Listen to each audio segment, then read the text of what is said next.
네, 여러분 반갑습니다. 울산 현대해상 이규헌입니다. 이규헌의 교통과 보험 248화입니다. 이번 주에 뭐 살펴볼 거냐면 이전에 운전자 보험 비용 손해 부분, 형사합의금, 변호사 선임 비용, 자기 부담금이 20% 30% 생긴다는 논의가 있다. 7월부터 바뀐다더라. 아직 진행 중인 것 같다라고 말씀드렸잖아요. 지난 주말에 뉴스가 나왔어요. 야, 그거 아니란다. 금감원에서 이 형사합의금, 변호사 선임 비용의 도덕적 해이를 해결하기 위해서 어떤 지침을 마련해라라고, 해결책을 마련해라라고 지침을 내린 게 있냐 물어봤더니 없다더라. 그리고 각 보험회사 손보사 관계자들한테 이렇게 일부 물어보니 우리 그런 거 논의한 적 없다라고 얘기하더라. 그 낭설이다 라는 얘기가 나왔어요, 뉴스에. 그러면 어떻게 맞는 거야? 20%뭐 생긴다며. 그러니까 뉴스를 다 믿으면 안 돼. 자, 그 얘기가 왜 나왔을까요? 자기 부담금이 생긴다더라 얘기가 왜 나왔을까요? 여러분들 2018년 이전에 2000년 초반, 2001년, 2년 막 3년 이럴 때, 2000년 막 이럴 때 운전자 보험의 형사 합의금 한도는 얼마였냐면 한 2천만 원, 3천만 원 뭐 이랬습니다. 1,000만 원, 1,500만 원 뭐 이러던 시절도 있었어요. 99년 막 이럴 때. 자, 그런데 2천만 원, 3천만 원 정도 이던 게 그 3천만 원으로 이제 된 게 2000년 초반. 그때부터 2018년까지 사망시 형사 합의금은 계속 3천이었어요. 그런데 2018년 11월에 우리 현대산 기준 형사 합의금이 5천으로 뜁니다. 그리고 다시 7천, 1억, 1억 5천, 2억까지 뛰어요. 지금 일부 보험회사 2억 5천짜리도 있습니다. 그런데 여러분, 제가 몇 번을 얘기했잖아요. 형사 합의금 이전에 뭐가 우선돼야 되냐면 형사 합의를 왜 하는가가 나와야 돼요. 형사 합의를 왜 하느냐? 형사 처벌을 받게 됐으니까. 형사 처벌을 받게 되면 무조건 형사 합의를 해야 되냐? 아니요. 그냥 뭐 우회전 이렇게 하다가 신호없는 횡단보도 지나가시는 분 새벽에 잘 안 보여. 시커먼 옷 입고 가지고 이러고 발견하자마자 툭 부딪히고 툭 넘어졌어요. 아이고 허리야 이래가지고 2주 진단 나왔어요. 이거 형사처벌 내가 대상이죠. 횡단보도 사고니까. 어떻게 될까요? 약식기소 100만원? 뭐 그 정도? 내가 이전에 동종의 전과 이런 게 만약에 없다면, 음주 사고를 했다든지 뭐 이런 거 없다면 한 100만원 정도? 네. 근데 그 형사합의 해야 돼요. 형사합의 하면 100만원 안 나와? 아니요. 형사합의 하면 조금 줄걸요. 그래도 한 70? 그럼 얼마에 합의해야 돼요? 30만원에 합의해야 돼요.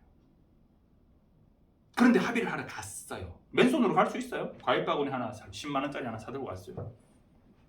그랬더니 뭐라 하냐? 말이지, 이 사람이 내가 지금 일도 못하고 이래 누워가지고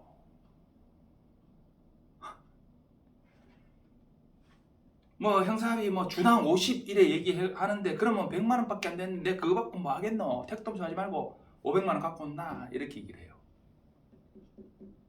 500만원이 적정한가요? 그럼 자, 내가 500만원을 주고 합의를 했어요. 자, 벌금 얼마나 한다고? 70만원. 합의 안 했어요. 벌금 얼마나 한다고? 100만원.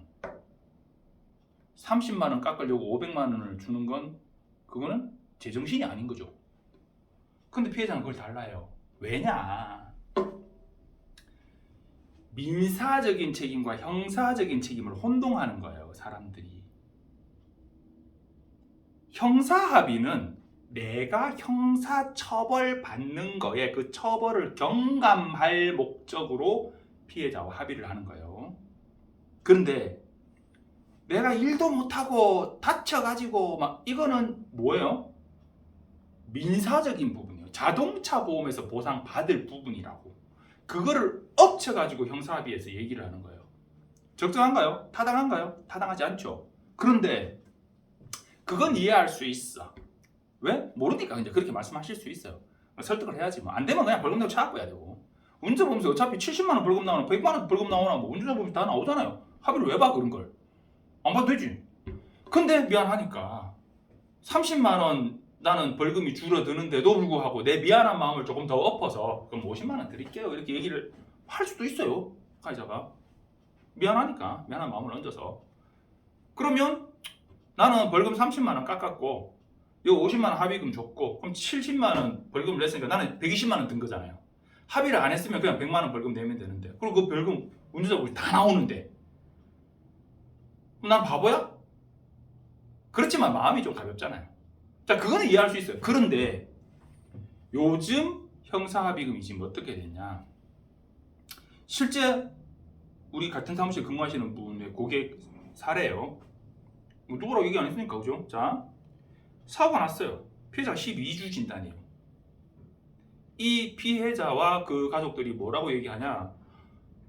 요새 2억 원 한도로 형사합의금 가입해두면 10주에서 20주 사이, 20주 미만 합의금 8천만 원 나오잖아. 8천만 원 줘. 이렇게 얘기를 하는 거예요.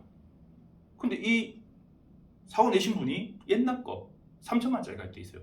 10주에서 20주 사이 합의금 얼마 나오냐? 1천만 원 나와요. 그러니까 1천만 원밖에 안 나오는데 저는 이 옛날 상품이라서 1천만 원 좀 합의를 해주세요. 택도 소리 하지 마소. 그럼 조금 제가 좀 보탤 테니까 뭐 이 난리예요.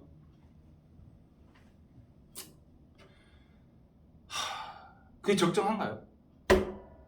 8천만 원의 합의금을 내놓으라는 게 적정한가요? 이걸 보시면 돼요. 야, 니 그래 말하지 마라. 2000년 초반하고 지금 2023년, 야 20년이 흘렀는데 그동안 물가가 올라도 얼마로? 형사처벌이라고 했잖아요. 형사처벌의 기준이 바뀌었냐? 그때도 최대 2천만 원 이하의 벌금이었고 지금도 최대 2천만 원 이하의 벌금이에요. 그때도 5년 이하의 금고였고 지금도 5년 이하의 금고였어요. 다만 양형 기준이 옛날보다는 벌금의 선고액이 조금 올랐을 수는 있어요. 똑같은 2천만 원 한도라도 옛날에는 한 100만 원 때리고 요즘은 한 150만 원 때리고 뭐 이럴 수 있어요. 있지만 3천만 원이 2억이 되는 7배의 상승이 있었냐? 없었어요. 이 7배의 상승은 뭐냐? 보험회사들이 저들끼리 과당 경쟁한 거예요. 2018년부터 형사합의금 사망시 3천? 야 우리는 5천. 야 누가 5천? 좋아 우리 7천. 뭐 노로 많아. 1억 5천 2억 막 불과 4년 3-4년 상간에 3천이 2억이 된 거예요. 누가 올렸어요? 고객들이 막 올려달라고 막 시위한 거예요? 아니요 뭐 보험회사 저거끼리 과당 경쟁하면서 올렸어요. 그래 놨더니 이런 사태가 생겨요.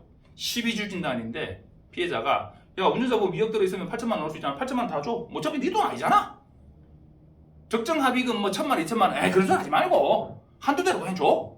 이렇게 얘기하는 거예요. 이게 도덕적 해이 모럴 리스크라는 거예요. 보험회사 돈은 가볍게 생각하는 거예요. 이걸 빼먹겠다가 아니라 기가 생각하기에는 그게 적정이야.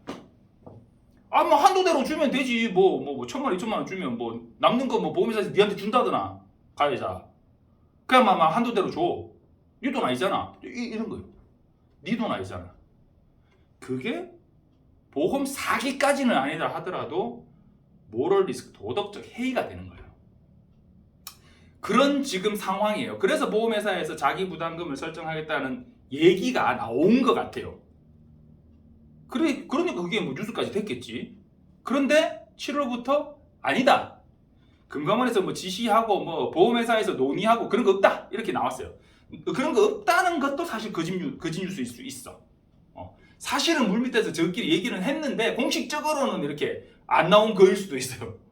그렇지만 어쨌든 자 뒤집읍시다. 회사가 문제가 아니라 고객 입장에서 지금은 아직은 자기 부담금이 없어요. 근데 뭔가 얘기가 나왔다는 얘기는 앞으로 그렇게 될 수도 있다는 얘기죠. 그렇게 안 될 수도 있지만 그렇게 될 수도 있다는 얘기냐. 그러면 지금 자기 부담금 없을 때 내가 운전자 보험 제대로 가입돼 있는지 한번 점검해 볼 필요는 있어요. 2018년 이전에 가입해가지고 내가 사망시 3천만 원 한도로 돼 있더라.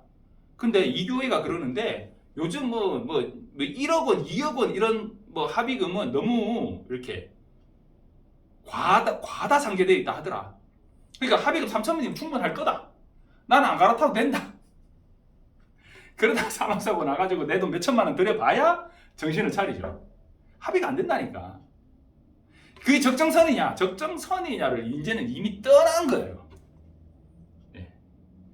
불합리가 이미 합리를 구축했어. 그렇기 때문에 운전자보험 2018년 이전에 가입하신 분들은 갈아타세요. 갈아탈 걸 고려하는 게 아니고 갈아타세요. 갈아타는 게 맞습니다. 옛날에 그 안심지원금 이런 거 좋은 거 많은데 이것 때문에 나 못 갈아타겠다. 그러면은 그 고담보만 남겨놓고 나머지 담보 해지해가지고 보험료 줄여버리고 그냥 하나 가입하세요. 그래봐야 보험료, 운전자 보험 상해담보 좀 욕심 좀 줄이면은 운전자 보험 중에 제일 쓸만한 게 자기 이 자동차 부상 위로금이거든요. 교통사고 나가지고 이러고 병원 가면은 돈 나와요. 좋은데 그거 욕심 좀 줄이면 10,000원대면 됩니다. 10,000원대. 좋아요. 그거 좀 넣고 해도 20,000원대면 됩니다. 이거 조금 줄이고 그냥 하면은 뭐 한 10,000원, 몇천 원 정도 늘리면 충분히 돼요. 아니면 과감하게 해지하고 새로 가입하든지. 담보 하나, 요거 좋은데 거기에 목매가지고 더 좋은 걸 못하고 있으면 그거는 합리적이지 않잖아요. 자, 그러니까 운전자 보험 자기 부담금이 생긴다더라. 그건 일단 아니라더라. 인 거고. 그렇지만 그 논의가 언제든 다시 나올 수 있다라는 거고. 이런 얘기가 나왔을 때 운전자 보험 어쩌고 저쩌고 할 때 그럼 난 제대로 갈 때 있나 한번 점검해 보시라. 갈아탈만 하면 갈아타시고 만약에 그래도 운전자 보험 운전하면서 가입 안 한 사람이 만약에 있다면 지금이라도 그냥 가입을 고려하시고 가입하시고 하시라는 거고요. 두 번째 뭔 얘기를 할 거냐면 엑스퍼트 통해 가지고 질의를 하신 내용인데 오토바이 타고 골목길 신호등도 없고 중앙선도 없고 인도와 차도가 구분되지 않은 그냥 골목길 가고 있는데 옆에 전동 킥보드가 휙 나와요. 이러고는 우리는 핸들을 딱 꺾으면서 이쪽으로 가서 서고 전동 킥보드도 내 옆을 탕 치면서 이제 탁 섰어요. 넘어지지는 않고. 전동 킥보드 운전자가 뭐라 했냐면 공무원실 그래 빨리 가려면 어떡해요? 대인 접수해주세요. 이런 거요. 대인 접수해주세요. 어떻게 하면 좋을까요? 서로 연락도 주고받고 일단 이동했대요. 어떻게 하면 좋을까요? 저한테 문의를 했어요. 제가 뭐라 할게요? 전동 킥보드는 보험 들어있답니까? 공유 킥보드래요. 공유 킥보드 보험 가입한 한도가 이 회사마다 조금씩 다르더라고요. 그거 확인해 보시고 그럼 니도 보험 접수해주고 하세요. 그럼 뭐라 할 거다. 그러면 그래? 알았어 법대로 해라 그러세요. 쥐가 억울하면 경찰서 달려가겠지. 경찰서 달려가면 그 사람 가입 안 썼어요. 좀 치사하지만 블랙박스 영상 제출하면 가입 안 쓴 거 이거 단속해 주세요. 그러면 범칙금 20,000원. 일단은 부과하고 차 대 차 사고예요. 전동 킥보드는 제가 몇 번을 강조했죠? 이륜 자동차입니다. 이륜 자동차. 인데 그 중에서 규격을 만족하는 것들은 자동차 등으로 분류해가지고 자전거 등으로 분류해가지고 자전거 전용 도로로 갈 수 있다. 그래서 자전거다가 아니고 이륜 자동차인데 그 중에서도 좀 특수한 형태이기 때문에 자전거 등으로 분류해가지고 자전거 전용 도로로 갈 수 있게 허용해 준 거예요. 그거 말고 별거 없어요. 면허 있어야 되고요. 하이바 써야 되고요. 2명 타면 안 되고요. 혼자 타야 되고요. 그런데 전동 킥보드는 뭐 별거 아닌 것처럼 생각을 해요. 오토바이는 차고 이거는 별거 아니고 이렇게 생각을 해요. 아니에요. 차 대 차 사고예요. 신호가 없는 골목길이에요. 오토바이가 제가 이렇게 영상을 보니까 조금 빠른 것 같아요. 30도로더라고. 근데 30을 막 초과해가지고 50, 60 그 골목길에서 그 정도는 아니고 골목길인데 좀 빠르네. 그냥 이 정도. 그러면 발견하고 다 부딪혔는데 그럼 전동 킥보드는 막 살살 뛰어오고 있었냐? 그것도 아니야. 그러면 결국은 뭐냐면 시야확보가 잘 안 되는 골목길 교차로에서 별 생각 없이 그냥 내나 지나가다가 그냥 톡 부딪힌 거예요. 넘어지지도 않았어. 까지지도 않았어. 물론 놀랬겠지. 그러면 아이고 미안합니다. 괜찮으세요? 아이고 제가 죄송합니다. 잘못 봤네요. 아이고 제가 잘못 봤어요. 미안해요. 서로 인사하고 가면 되는 건데 그걸 가지고 대인 접수해 주세요. 전동 킥보드 아저씨도 잘못이 있어요. 5대 5짜리 사고입니다. 옆구리 부딪힌 거예요. 옆구리인데 오토바이가 전동 킥보드보다 조금은 더 빨랐던 것 같아요. 빨라서 옆을 부딪힌 거지 내가 선진입이라서 옆을 부딪힌 건 아니야. 진입은 거의 비슷해요. 그러면 동시 진입이에요. 차면 좌우측 차를 따지겠는데 차도 아니야. 아니 그 승용차도 아니야. 운전석을 보호하고 이런 개념도 아니야. 그러면 뭐 좌우측 차 굳이 따질 게 뭐가 있어요. 둘 다 주의했어야 되는데 조금 빨리 간 오토바이의 잘못은 좀 뭐 인정할 수 있을 것 같아요. 그래 봐야 4대6 아니면 5대5 뭐 이래요. 지난해나 비슷한 사고라고. 그러니까 전동 킥보드라고 큰 소리 칠 내용이 아니에요. 어느 날 경찰서에서 연락 와가지고 아직 보험 제대로 돼 있습니까? 이거 보험 부족한데 형사 합의해 오세요 소리를 들을 수도 있어요. 그러니까 전동 킥보드 타시는 분들, 공유 킥보드 자주 이용하시는 분들 제발 좀 하이바 쓰고 다니시고 안전운전 하십시오. 양보운전 하시고 물론 골목길에서 보다 충분히 안전하게 다니지 못한 오토바이도 할 말 없죠. 그러니까 둘 다 똑같으니까 사고가 나는 거예요. 누구 하나 충분한 주의를 했으면 안 나죠, 사고는. 근데 둘 다 주의를 못했으니까 사고가 나는 거예요. 자, 어쨌든 사고 나지 마시고 안전운전 하시고요. 그리고 운전자 보험 꼭 살펴보시고 영업하시는 분들은 운전자 보험 이런 논의가 있다더라. 그거 가지고 절판 마케팅은 하지 마라 라고 뭐 여기 뉴스 나오던데 절판 마케팅 뭐 하든가 말든가 뭐 내 마음이지 뭐. 야 7월달에 무조건 바뀌어 지금 바꿔 이렇게만 얘기 안 하시면 돼요. 그런 논의가 있다더라. 그런 논의가 만약에 현실화된다면 좋지 않지 않냐. 지금 어떻게 한번 점검을 해보자. 그 정도는 괜찮잖아요. 자 여러분들 건강하시고요. 안전운전 양보운전 하시기 바랍니다. 감사합니다.